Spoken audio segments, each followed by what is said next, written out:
മലങ്കര സഭ പൗരസ്ത്യ ഓർത്തഡോക്സ് സുറിയാനി സഭയിൽ ഉൾപ്പെട്ടിരിക്കുന്ന ഈ സഭ മാർത്തോമാ ശ്ലീഹ സ്ഥാപിച്ച സഭ പൗരസ്ത്യ കാതോലിക്കത്തിന്റെ കീഴിൽ സ്വതന്ത്രമായി നിലകൊള്ളുന്ന സഭയാണ്.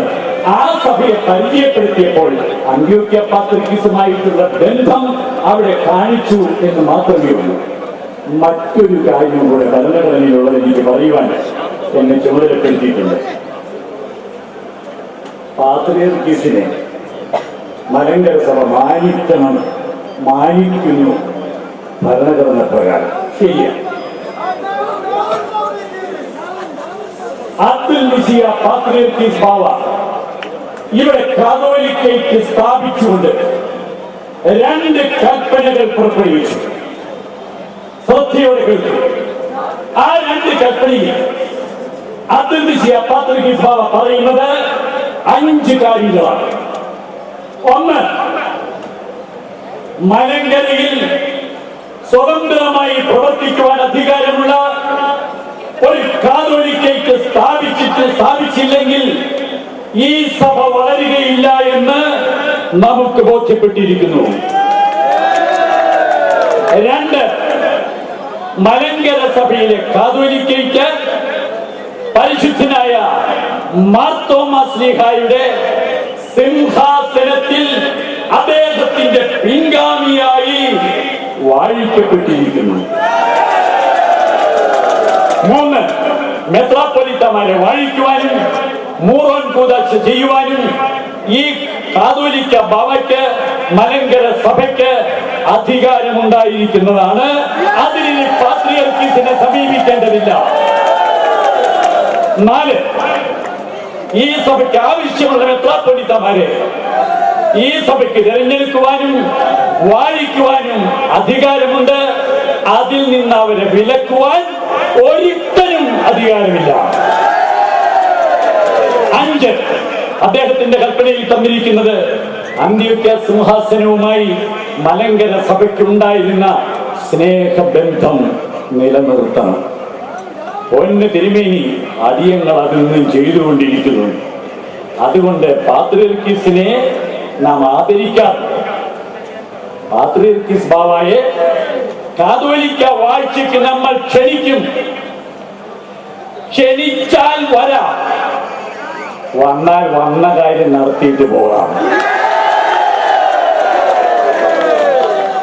ക്ഷണിച്ചു വരുന്നവൻ അതിൽ കൂടുതൽ എന്താ ഉള്ളത്?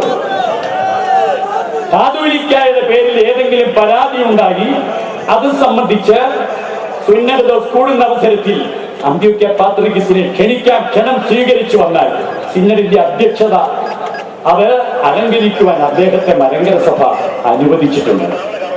പക്ഷേ മലങ്കര സഭയുടെ സഹകരണത്തോടെ കാനോനികമായി പാത്രിയർക്കീസ് വാഴിക്കപ്പെട്ടാലേ ഇതൊക്കെ ചെയ്യേണ്ടതുള്ളൂ എന്ന് ഭരണഘടന സത്യമായി. അതുകൊണ്ട് തിരുമേനി 64-ൽ യാക്കോബ് തൃതീയൻ പാത്രിയർക്കീസിനെ മലങ്കര സഭ ക്ഷണിച്ച് കൊണ്ടുവന്ന് രാജോചിതമായി സ്വീകരിച്ച് നല്ല കൈമൊത്തം കൊടുത്തയച്ചില്ലേ? ഈ അടുത്ത കാലത്ത് വന്നല്ലോ പാത്രിയർക്കീസ് ക്ഷണിക്കാതെ. എന്തൊരു ദയനീയമാണ് കാഴ്ച. ഒരു ഉന്തുവണ്ടിയിൽ കയറ്റിയിരുത്തി പള്ളികൾ തോറും നടന്ന് പിരിവ് വാങ്ങുന്ന ആദരണീയനായിരിക്കുന്ന പാത്രിയർക്കീസ് ബാവ എവിടെ? തക്ക പ്രഥമനെവിടെ? മലങ്കര സഭാമക്കൾ ഈ അനീതി ഇനിയും വെച്ച് പൊറിപ്പിക്കുകയില്ല പ്രിയപ്പെട്ടവരെ. മറ്റൊരു കാര്യം, നമ്മുടെ ഭരണഘടനയിൽ ആഗമന സുറിയാനി സഭ എന്നൊരു പദമില്ല. അങ്ങനെ ഒരു പദമില്ല. പിന്നെ എങ്ങനെ മാറ്റും?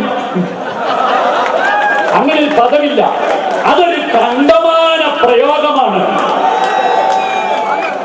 മറ്റൊന്ന്, ആഗമന സഭയെന്ന് അവർ ഉദ്ദേശിക്കുന്നത് മലങ്കര സഭയും സിറിയയിലെ സഭയും ചേർന്നതാണെങ്കിൽ, പ്രിയപ്പെട്ട ചെറുപ്പക്കാരായിരിക്കുന്ന സഭയിലെ വീര സന്താനങ്ങളെ, എനിക്ക് നിങ്ങളോടൊരു കാര്യം പറയാനുണ്ട്.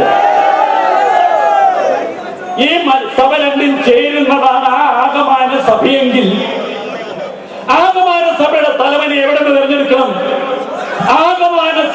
നിന്ന് തെരഞ്ഞെടുക്കണം. മാർപ്പാപ്പയെ തെരഞ്ഞെടുക്കുന്നത് ആകമാന കത്തോലിക്ക സഭയിൽ നിന്ന്.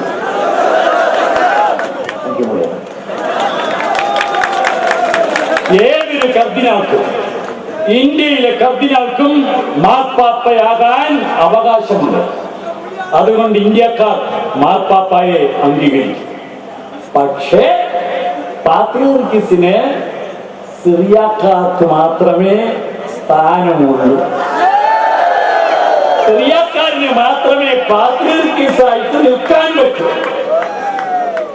ഇവിടെ നാം നിയമാനുസൃതം തെരഞ്ഞെടുക്കുക. ഞാൻ പറയുമ്പോൾ ഒരു കാര്യം എന്റെ മനസ്സിലോർക്കുക, 10 ലക്ഷം രൂപയ്ക്ക് മെത്രാന്മാരായത് അല്ല ഇവിടെ ഇരിക്കുന്നത്. 5 ലക്ഷം രൂപയുടെ ചെറിയാർമാരാരും ഇവിടെ ഇല്ല. അസോസിയേറ്റ് നോക്ക് നടന്നു കഴിഞ്ഞപ്പോൾ പാത്രിയർക്കീസ് കക്ഷിയിലെ സുഹൃത്തുക്കൾ എന്നോട് ചോദിച്ചു, ഓ ഇടയനാലച്ച ഇങ്ങനെയൊക്കെയാ മെത്രാച്ചന്മാരെ തിരഞ്ഞെടുക്കുന്നത്. ഞങ്ങൾ അറിയാറില്ല. അങ്ങോട്ട് പോയപ്പോൾ കൊച്ചു പയ്യൻ ഇങ്ങോട്ട് വന്നപ്പോ ചുവന്ന മുപ്പായി. അവരൊക്കെ പരിപാടി എന്ന് നിങ്ങൾ അറിയുന്നുണ്ട്.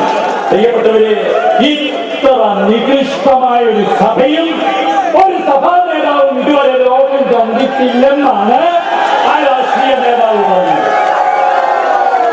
ഞങ്ങൾ അദ്ദേഹത്തെ അനുമോദിക്കും. എനിക്ക് മറ്റൊരു കാര്യം കൂടെ പറഞ്ഞ് എന്റെ ഈ ചുമതല അവസാനിപ്പിക്കേണ്ടിയിരിക്കുന്നു.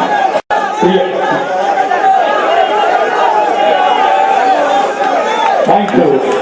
അന്ത്യോക്യ പാത്രിയർക്കീസ് ബാവയ്ക്ക് മലങ്കര സഭയിൽ ഒരധികാരവുമില്ല. മലങ്കര സഭ അന്ത്യോക്യ പാത്രിയർക്കീസിനെ ബഹുമാനിച്ചതിന്റെ പേരിൽ ചില പദവികൾ, കുറച്ചുകൂടെ പറഞ്ഞ ചില അവകാശങ്ങളൊക്കെ കൊടുത്തിട്ടുണ്ട്. നമ്മുടെ ആളുകൾക്ക് ഈ വാക്കുകളൊന്നും അർത്ഥിക്കാൻ സമയം പറയും. അധികാരം വേറെ, അവകാശം വേറെ. ഞാനൊരു ഉദാഹരണം കൊണ്ട് വ്യക്തമാക്കാം. ഇടയനാലച്ചൻ അങ്ങനെ പറഞ്ഞു ഇങ്ങനെ പറഞ്ഞു എന്ന് തെറ്റിദ്ധരിപ്പിക്കരുത്. കാര്യം മനസ്സിലാക്കാൻ വേണ്ടി ഞാൻ പറയുന്ന ഒരു ഉദാഹരണമാണ്. എന്താണ് അധികാരം, എന്താണ് അവകാശം?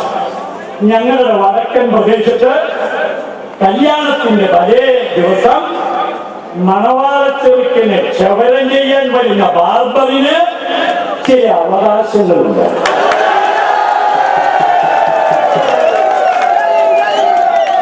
എന്താണ് അവകാശം? ഒരേ ചോറ്, ഒരു കോടിമുണ്ട്. ആർക്കും ഒരു അധികാരവുമില്ല. അന്ത്യോക്യ പാത്രിയർക്കീസ് ബാവയ്ക്ക് മലങ്കര സഭയിൽ യാതൊരുവിധ അധികാരവും ഇല്ല എന്ന് ഭരണഘടന വ്യക്തമാക്കുന്നു. വന്യ പ്രാസംഗികനും സ്വാഗത പ്രാസംഗികനും ഒക്കെ സൂചിപ്പിച്ചു. അവരിപ്പോൾ പുതിയതായി പാത്രിയർക്കീസ് വിഭാഗം ഉണ്ടാക്കിയിട്ടുള്ള പള്ളികൾ അവരുടേതാണ്.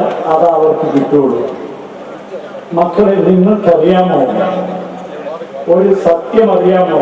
2002 പുത്തൻകുരിശിൽ കൂടി ഉണ്ടാക്കിയ തട്ടിക്കൂട്ടിയ ഭരണഘടനയ്ക്ക് മുമ്പ് യാക്കോബായ സഭയുടെ പേരിൽ ഉണ്ടാക്കിയ സകല പള്ളികളും ഓർത്തഡോക്സ് സഭ അവകാശപ്പെട്ടു.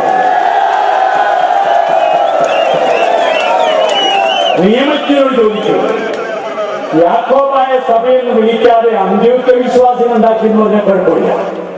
എന്റെ തിരുമേനി, ഞാനും പാത്രിയർക്കീസ് രക്ഷിക്കാരനായിരുന്നു. ഞങ്ങളാരും അന്ത്യോക്യ വിശ്വാസികളായി. അന്ത്യോക്യ ടർക്കിയിലുള്ളൊരു പട്ടണമാണ്.